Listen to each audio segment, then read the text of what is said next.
Well, we made it. I can't believe we survived 2020. And looks like we're here. Man, has it been a rough year. I'll tell you what, I didn't believe in the coronavirus for the longest time. I thought it was just some conspiracy and then they were making it up. But when my mother died, I figured perhaps it was about time that I start believing. Dale, he doesn't believe. He still thinks it's a conspiracy. But besides that, I'm wearing a mask now. Of course, there will be no masks in the alley, and there will be no masks at barbecues.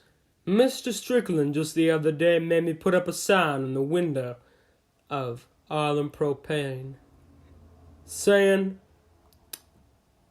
that you gotta wear your mask. No mask, no entry.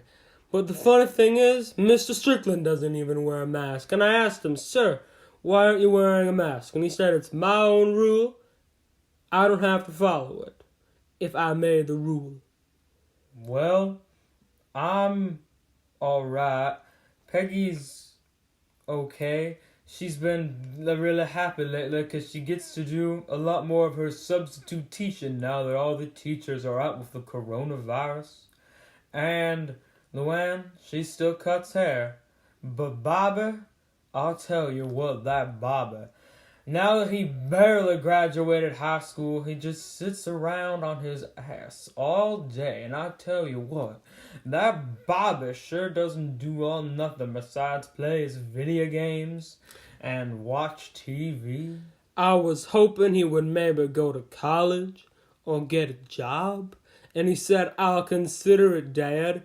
And that was over 2 years ago. And then he said he would do it.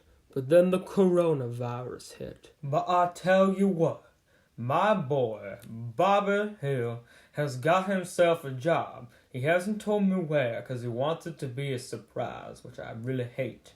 But he just told me yesterday, "I got a job, Dad."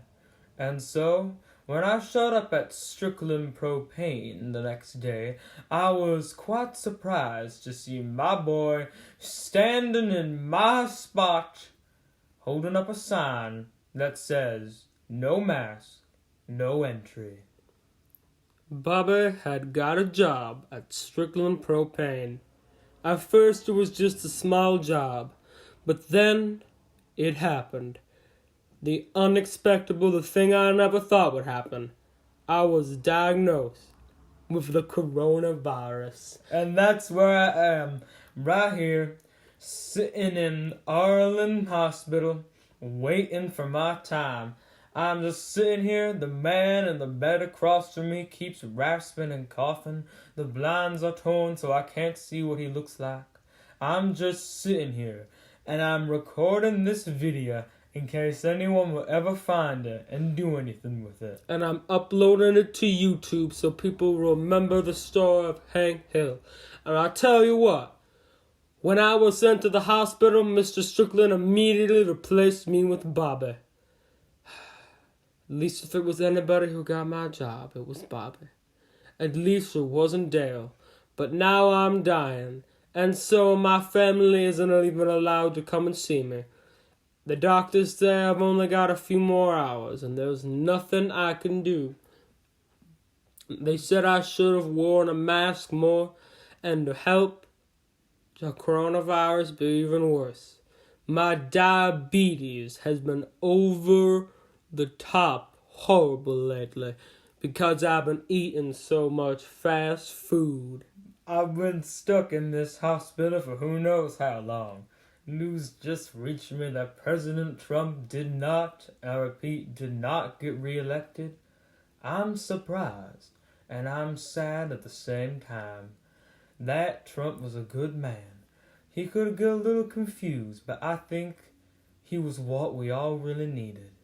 But that won't matter for me now, because I'm just gonna lie here, and no one will ever see me again.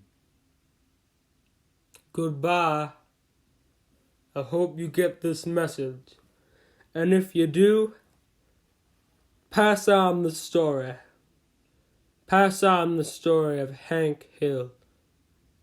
Pass on the story of Arlen. Pass on the story of propane. And propane accessories.